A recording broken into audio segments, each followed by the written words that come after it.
Oh, I forgot to press go live. Well, hello everyone. It's always midnight somewhere. I've been streaming on Twitch for a little bit, though I didn't do it for the beginning. And as you can see, my costume is just a black and white filter on top of me. So. Oh! Oh, I just noticed. The little streak of purple. You're probably wondering about that, aren't you? Well, between you and me, in my interdimensional travels, I have come across quite a few strange and wondrous inventions. And one of them is a special kind of hair dye that shows color when gone through a monochromatic filter. For example, if you shot me with a camera from 1867, it would still show up as purple. Even if it was brown, there'd be one little streak of purple like that.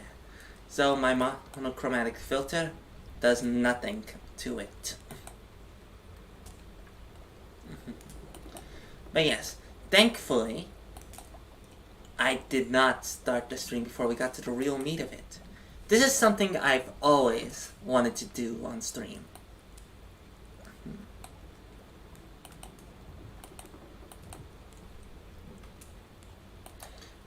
Let me just copy link address. Here you go. No, here.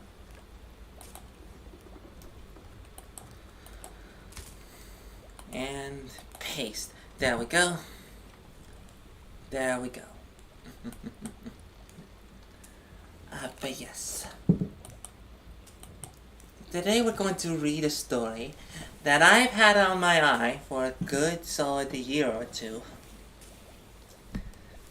I found it through a creepypasta video, but I didn't watch it, nor did I read the original story until now, because I always knew when I became a VTuber, I would want to read this tale to the masses. Well, the masses of possibly a few friends. No. It's always midnight somewhere. And without further ado, here is the tale that I think is very relevant to people like me.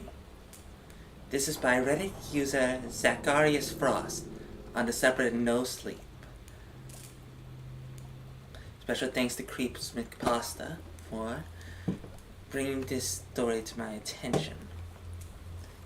It is titled, "There's a VTuber on the dark web."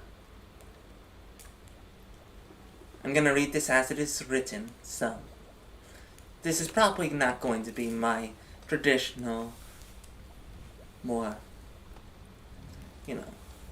old-fashioned style of horror. But who doesn't love a good creepypasta? I know I did as a teen. There's a VTuber on the dark web by Zacharias Frost. There's a lot of weird shit on the dark web. I guess that's true for the regular internet as well, and maybe all of it is just a microcosm of the overall strange reality of a sapient existence itself. That was my theory anyway. Early on in my education, I decided it to be an interesting topic to write my thesis on internet subcultures, and more specifically on how they arise and what makes them alluring to particular kinds of people. I'm a psychology major, so I figured there was some interesting analytical data to be garnered from a better understanding of how these pockets of society operate. I think the most accurate depiction of who a person really is what they choose to do in their free time.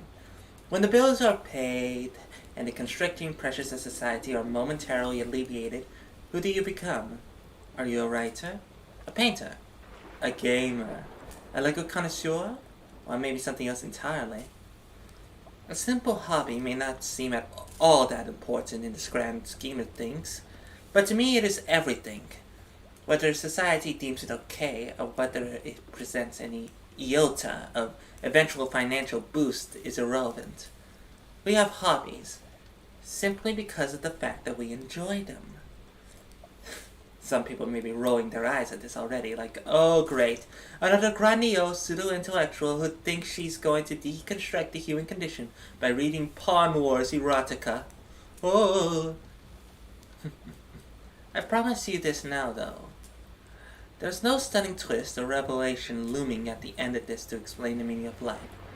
I'm here for just one reason, and it is not what I originally anticipated.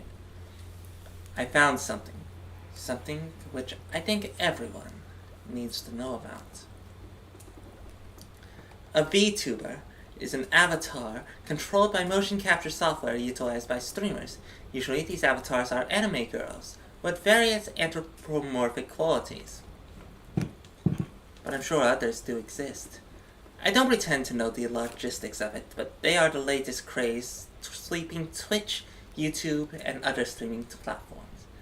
As you can guess from the title of this document, however, I found one in a much more interesting place.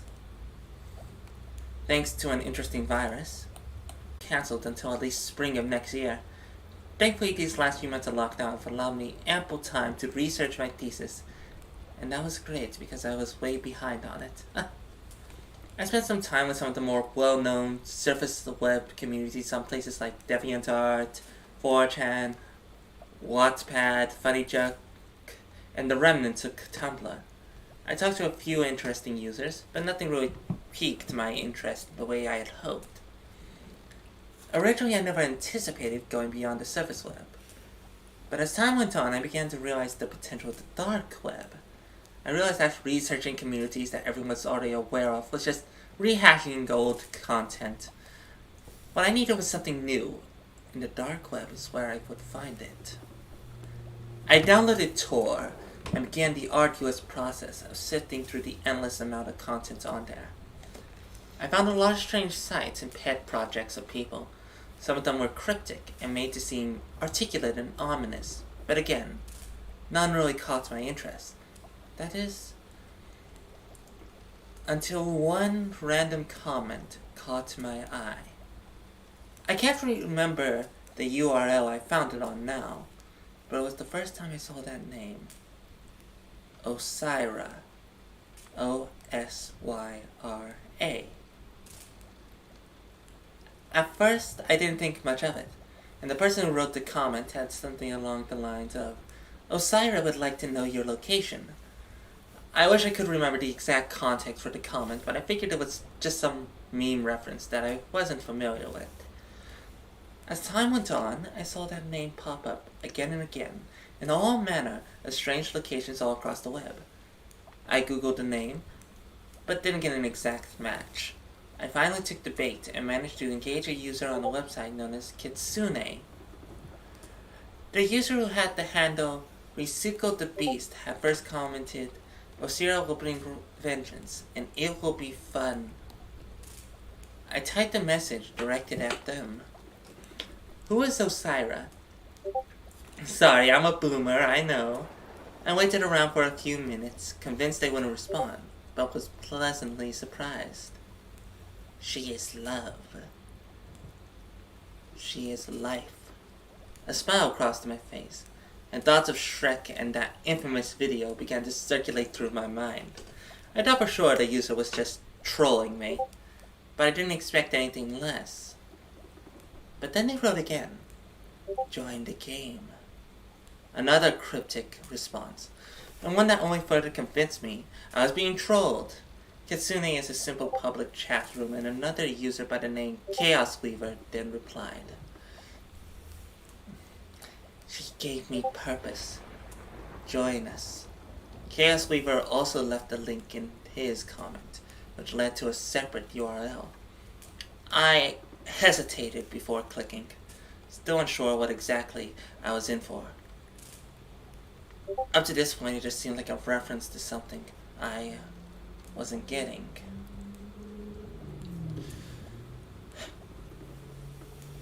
But after he shared that link, I knew there may be something more to it. Of course, I clicked it and waited around for several minutes for the page to load. I thought either I was about to get rickrolled or flung into something truly unique. And thankfully, the latter soon proved to be the case. When the page finally loaded, I was met with a black background and white Algerian font.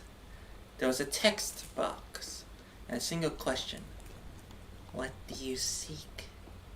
I tried a few different answers, figuring it was some sort of riddle.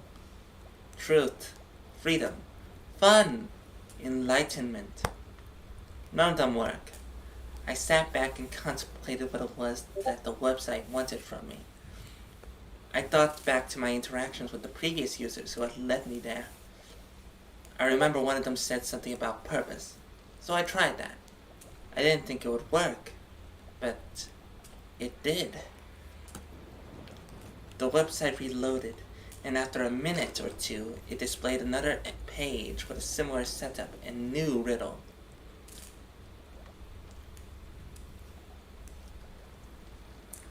I am the essence of existence. You fear me, but cannot live without me. Nothing would be anything were it not for me. I am the spider to the fly, the tornado to the fields. What am I? I struggled with that riddle for a bit longer than the first, and tried several different answers. Once again, the answer was found within my interaction with the two users on Kitsune. Chaos. The website reloaded a second time, and I sat back, giving myself a pat on the back. The same text box popped up, but this time there was no riddle. There was a smattering of numbers all over the place. With only a simple question. What is the one of two? There was no context given for that question. I thought maybe the numbers were for a mathematical question. There were dozens of them listed all over the place, but with no indication of order or mathematic process.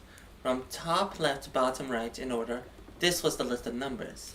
55, 0, 13, 5, 233, 1, 144, 21, 1, 3, 13, 89, 2.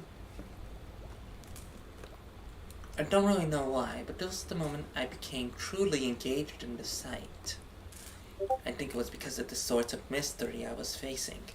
To me, these riddles seemed like a sort of gauntlet, or rite of passage. Most websites, of course, want their interface to be as user-friendly as possible, to allow the most amount of people to access them.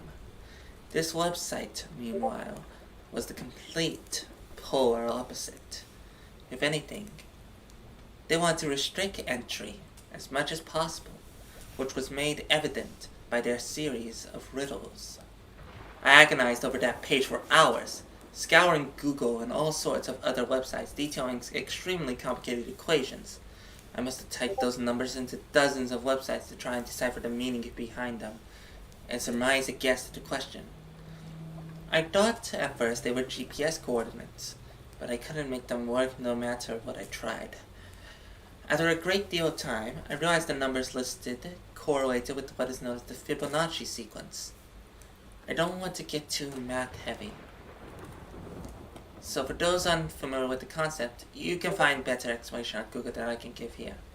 Alright, let me explain it, Dr. Luna Ludenburg. The Fibonacci sequence is when is a singular sequence of numbers. It typically starts with the numbers 0 and 1, or just 1. How it works is that you take the two numbers, in this case 1 and 0, and you add them together. In that, you get 1. Then, you take the previous larger number, in this case it's still 1, and add them together, until it's 2. Then, it's 2 plus 1, and that will give you 3. Then it's 3 plus 2, that's 5. 5 plus 3, 8. 8 plus 5, 13. 13 plus 8, 21. 13 plus 21, 34, and it goes on like that into infinity. Just so you don't have to do a bit of extra work.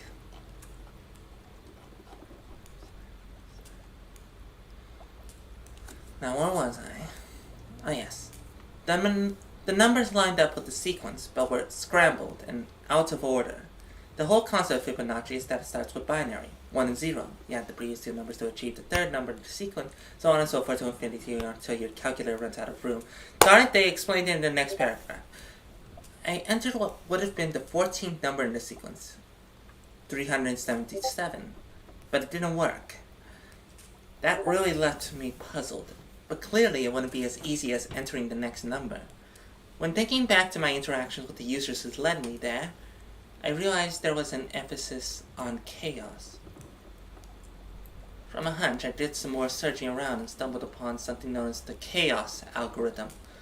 From what I understand, it's a process of encryption using non-linear dynamics to achieve random numbers.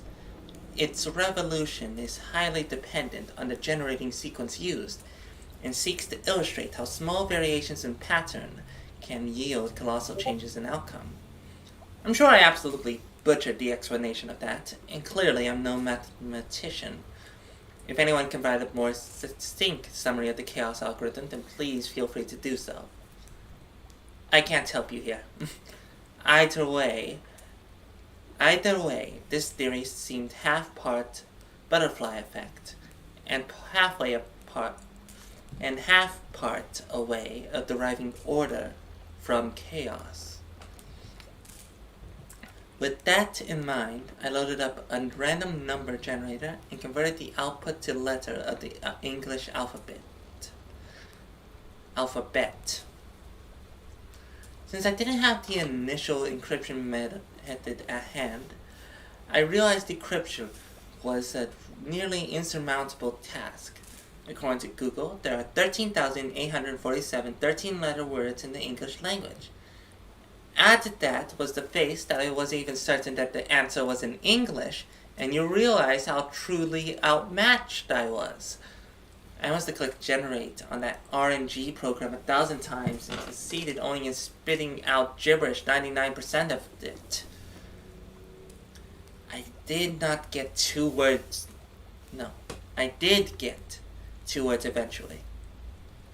Vorticelidae and Chalcostobite. And yes, both are actual words, and no, neither of them worked. I almost gave up at this point, and realized I could literally click generate every second for the rest of my life and may still not ever find the answer. I thought maybe I was just reading too much into all of this, that I was being successfully trolled. I realized then that was the point. The numbers were a distraction, a way of interjecting chaos into the equation and disguising it as order. I pondered the question again and thought maybe it was referring to the previous questions. When I input my previous answers, I got a new question, which suddenly narrowed things down quite a bit. What is the purpose of chaos?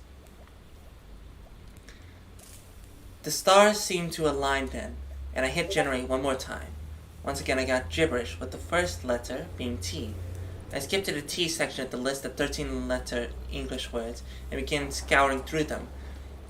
I still don't even know why I did that, but all the cryptic language made me wonder if something bigger was going on, like maybe there was something hidden between the lines. Then I found the answer. Transcendence. The purpose of chaos is transcendence, and just like that, from chaos came order.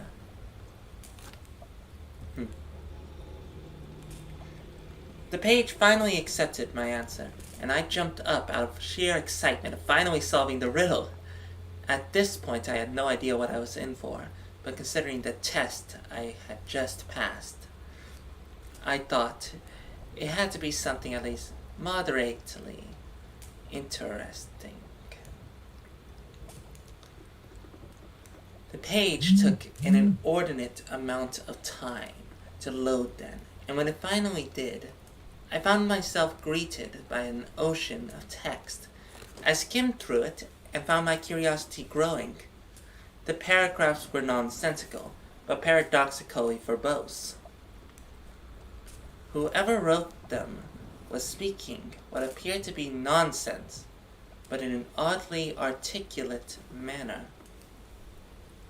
The mysterious author rambled about the state of the world.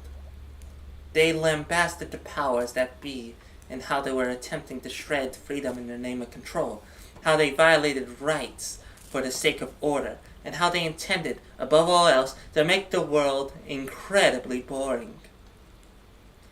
The author said the world was headed for a bleak dystopia. They delved into multiple conspiracies involving all sorts of stuff. It was far too lengthy to reiterate it all, and if I'm being honest, I soon lost interest in the tangent.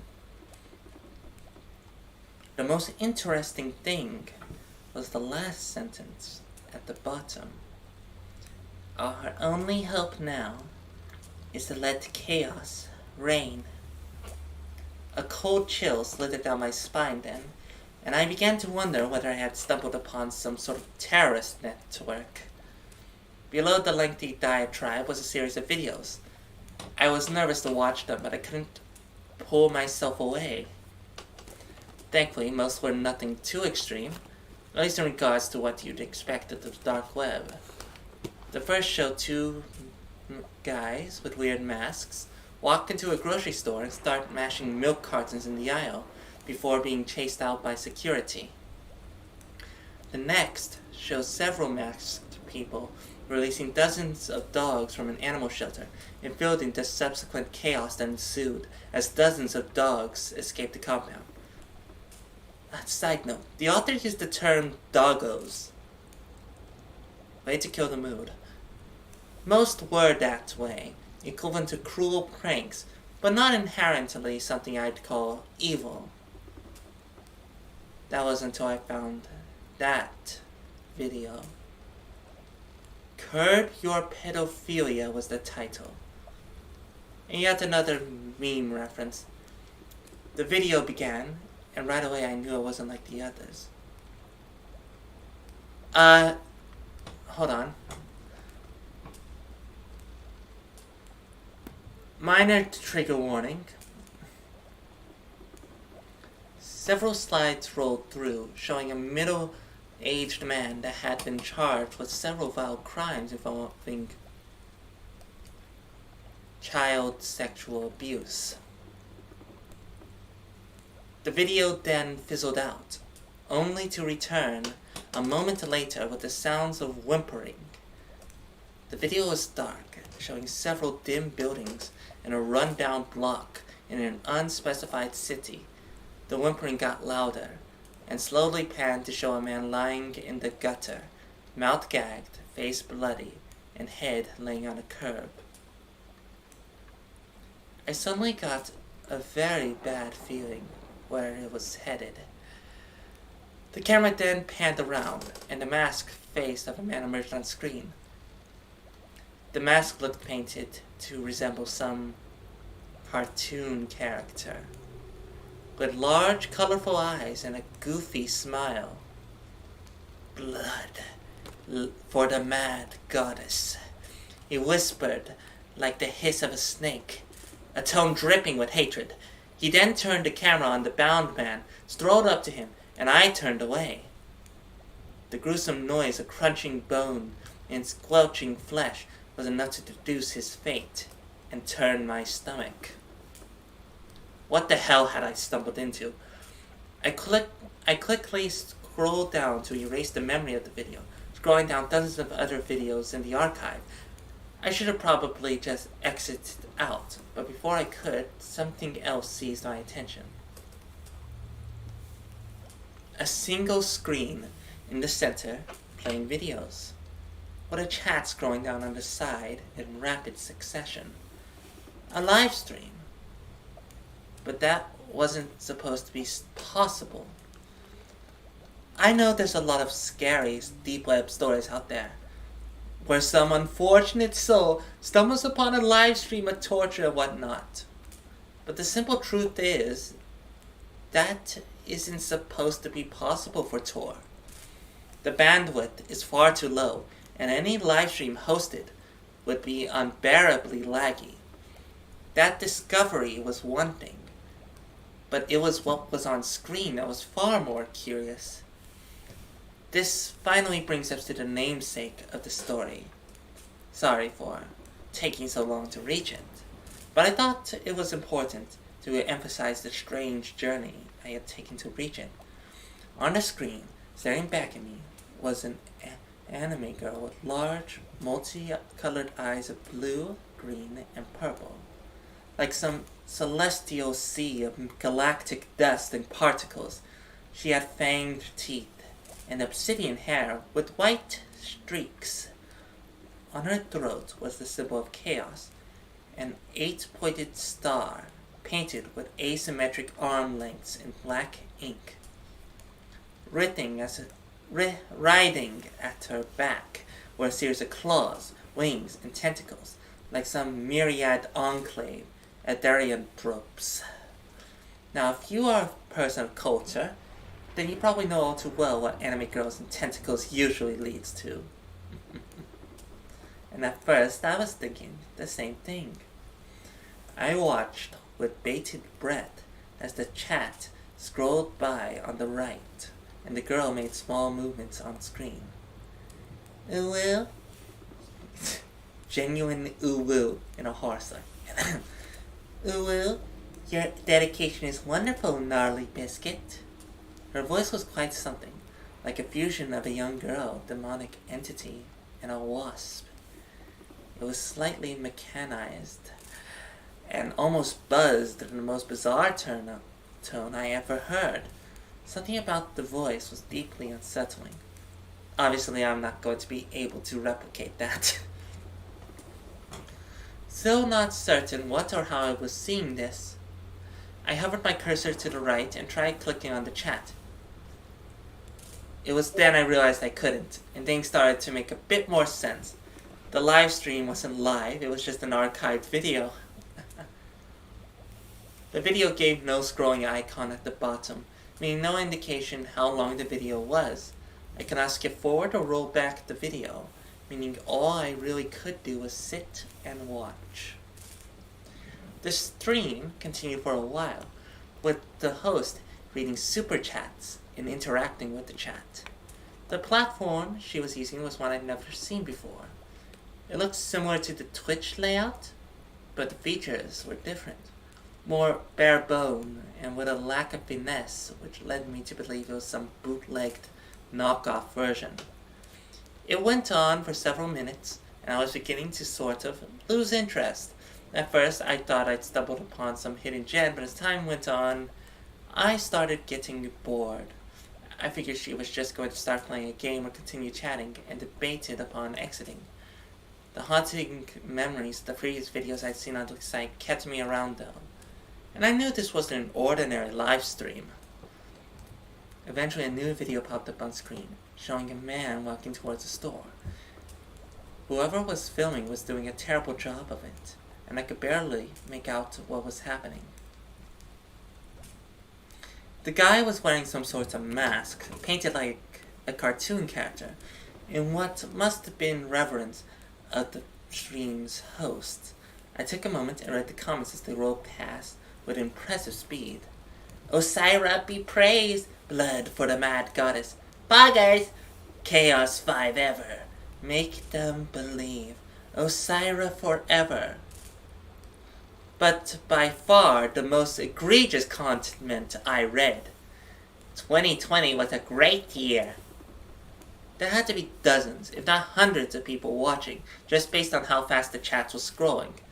Another wave of chills rolled through me as I tried to stuff the memory of the video from earlier.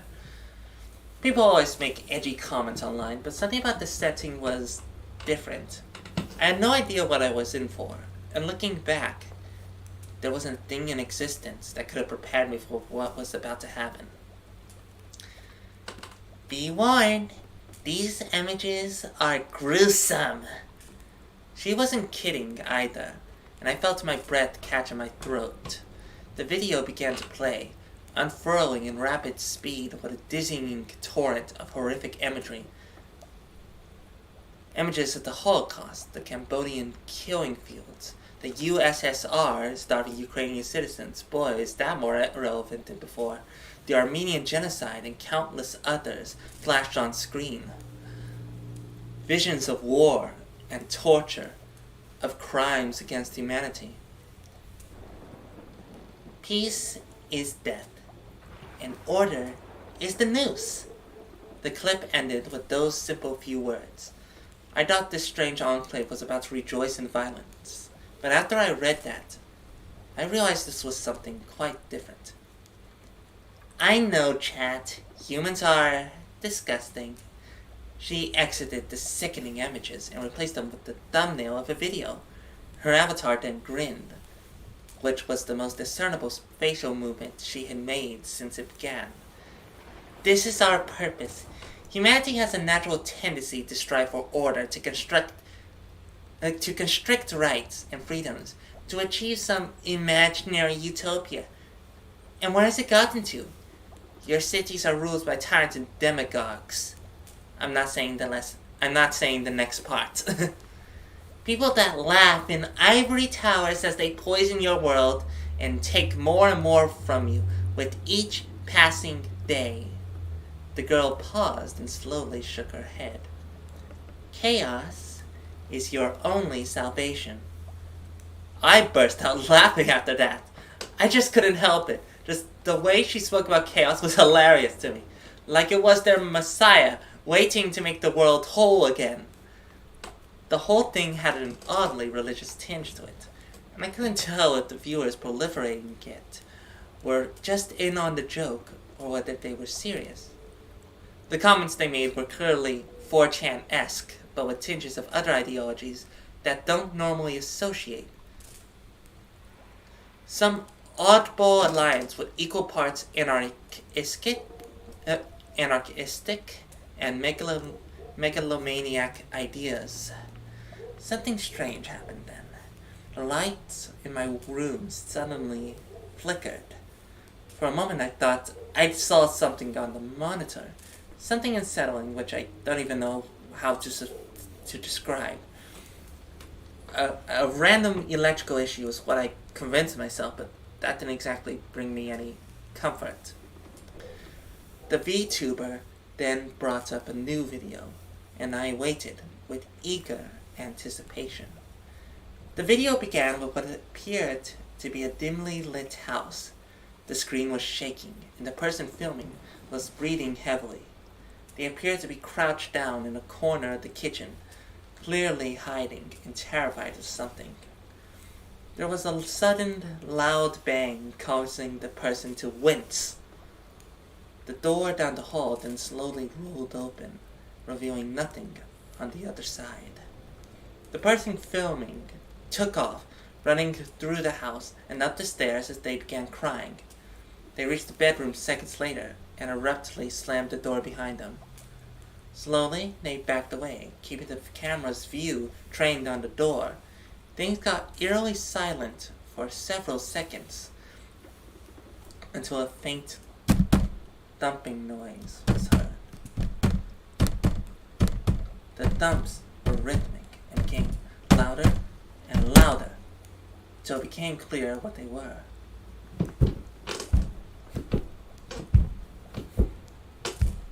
Footsteps. They stopped on the other side of the closed door. By this point, the person filming was near hysterical and barely even able to keep the camera aloft. They began muttering, begging, and pleading for whatever it was with them to show mercy. It appears his calls fell on deaf ears because the light suddenly cut out.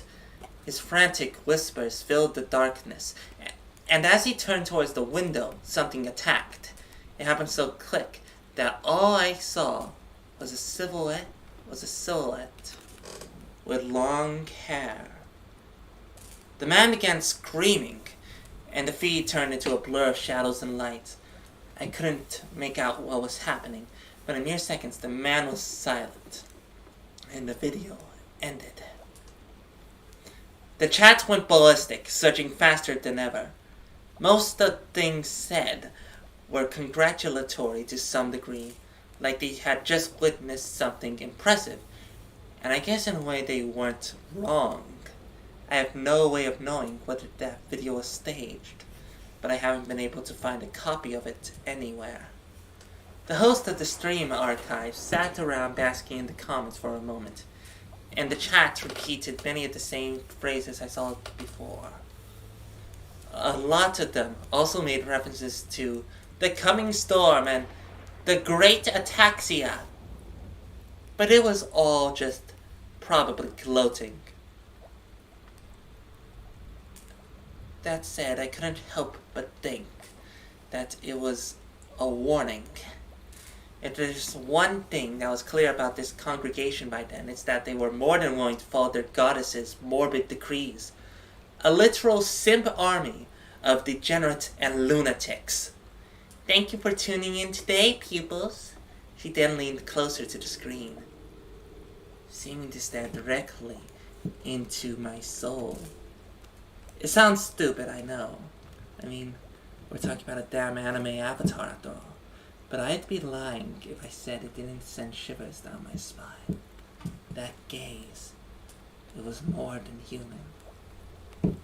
This is why you are here.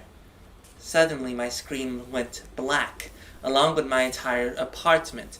Every light extinguished in an instant. I pulled out my cell phone, and it had died as well, and refused to power back on. I got nervous then, and carefully checked my apartment. I found no sign of intruders, nor any reason for the sudden blackout. Since it was after hours, I couldn't contact the office to have someone inspect the electrical outage. Not that I could have gotten a hold of them anyways with my phone being dead. I ended up pacing around the hallway for hours that night, wondering whether I should leave and with the nagging feeling that I was being watched. I don't think it would have made a difference if I had left. But some way or another, I eventually found myself in bed. Sleep came surprisingly easy considering the circumstance. But I didn't get any actual rest. The next thing I know, my eyes opened and I saw my dark room around me. The only light came from the moonlight outside, filtering in through my blinds. It was then I realized I couldn't move. I tried willing myself to move my arms, but was unsuccessful. I knew it was sleep paralysis, but it was the first time I'd ever experienced it. Plus, I can't imagine that feeling is something you can ever get used to. My heart was racing, and breaths coming in rapid succession. No matter how hard I tried, my body refused to respond. My bedroom door then budged and slowly began to creak open. There was initially nothing on the other side, but then something took form. A slender, shadowy silhouette crawled on hand and knees into my room, its form mostly obscured by darkness. I saw dozens of appendages wiggling from its back, like a den of serpents ready to strike. It crawled forward, and my heart began beating so fast I was certain it was about to burst. The wretched thing then reached the foot of my bed and clambered forward on elongated humanoid hands. Once its head emerged soon after, it became clear that this was no human being. Celestial eyes, large and painted with the tapestries of galaxies and cosmic entities. A wide mouth with jagged teeth curled in a distinctive, malicious grin. She rose high above my bed, using both her main arms and slithering appendages to rise higher than any human could stand. Do not be afraid. Her voice was almost identical to the one I heard earlier on the live stream. Her command was easier said than done, however, and I could now stop my heart beating so ferociously that it began to hurt. Her presence was horrific, yet somehow soothing in a way I don't know how to explain. Her left arm then unfurled from her torso, holding an apple, and her right soon after holding a pear. Her otherworldly gaze then singed into my skull, and her eyes glowed bright in the dark. The choice is yours. Both of the fruits then fizzled away, like sand eroding in the wind. Both her arms then retracted to her sides, and she faded away like a shadow slowly erased by the light. I awoke in a panic, frantic breaths falling from my throat and my head aching. I felt dizzy and disoriented in what felt like the worst hangover I've ever experienced. The room was dark once more, and after a few moments, the headache dissipated. The brain fog wore off, and my eyes finally adjusted to the darkness. That's when I saw what was sitting on my desk: a pear and an apple. I rose on wobbly legs and approached my desk. I stared down and both fruit, instinctually knowing what they both represented. I already knew the choice I'd make. I grabbed the apple, took a bite, and collapsed once more. The dreams that struck me then were more vivid and horrific than anything I'd ever experienced. I saw cities burning and armies of civilians clashing in the streets against police and soldiers, men, women, non-binary people, and children executed from point-blank gunshots to the head, bodies stacked up into mountains with scavengers tearing at the face of corpses, men dressed in suits wearing animalistic masks and red shoes standing around a pile of dead children, people restrained on hospital beds, flailing and snarling as faceless staff tended to them. Tombstones covering hillsides that stretched as far as the eye could see, and after all of it came order in the worst possible way. Those who remained were little more than drones, doing their jobs, capitulating to rule and ceasing to exist in any way that could be described as human. I rose far above the carnage, as if hoisted by invisible tendrils into the sanguine skies. The world below me was torn asunder by a torrent of men and machines. A new, cruel world had dawned, and tyranny and oppression reigned supreme. And yet, despite the terrible vision, hope remained. Not a hope in the calming of the storm, but a hope in joining it. I understood then how useless resistance was. Our world is collapsing, empires crumbling, and lives being determined by the powers that be. It won't get better, not without her. The only hope now is chaos.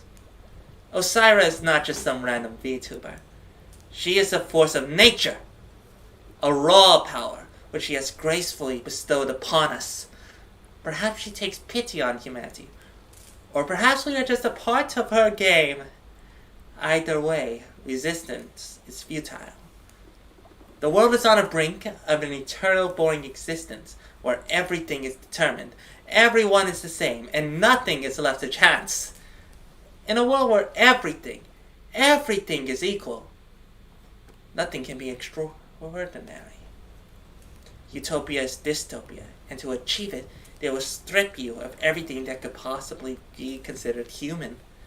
I don't know if God exists, or if he cares, but I know Osira does. This is no longer just my thesis or some short story confession. This is an invitation. You've heard her name, and you too shall hear her call. The things we call dreams are her medium to speak to us.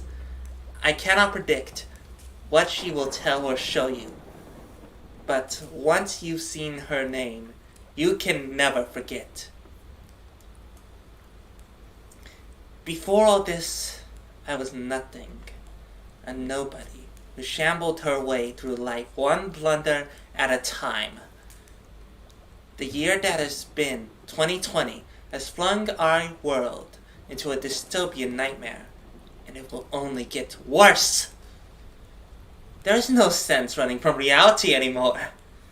And under Osiris' wing, we shall usher in a new world of chaos, and it will be beautiful. Think upon this, dear listener, and prepare yourself. But in the meantime, I've got work to do.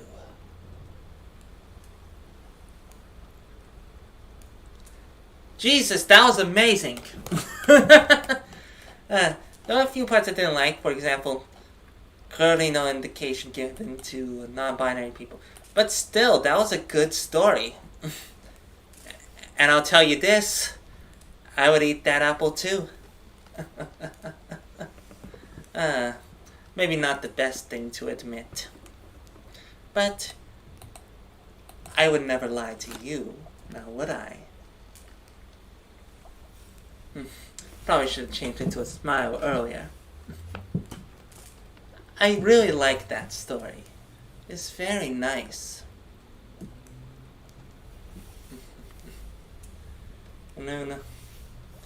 And maybe there's a grain of truth to it. Maybe.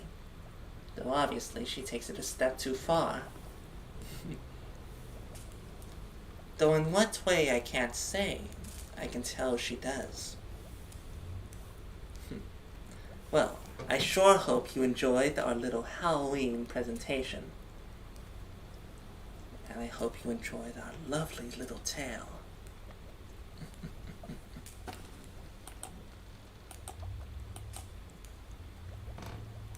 Well, if anyone is watching, what's the virtual camera? I didn't turn that on. In any case, it's always midnight somewhere, but our midnight feature presentation is now over.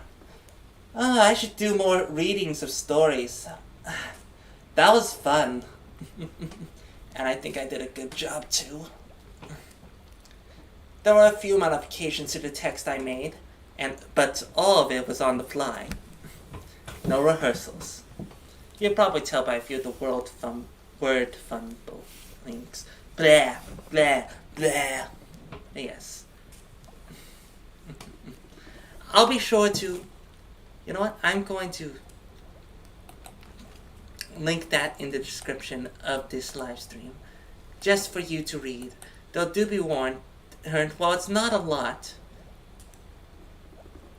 there's still quite a bit of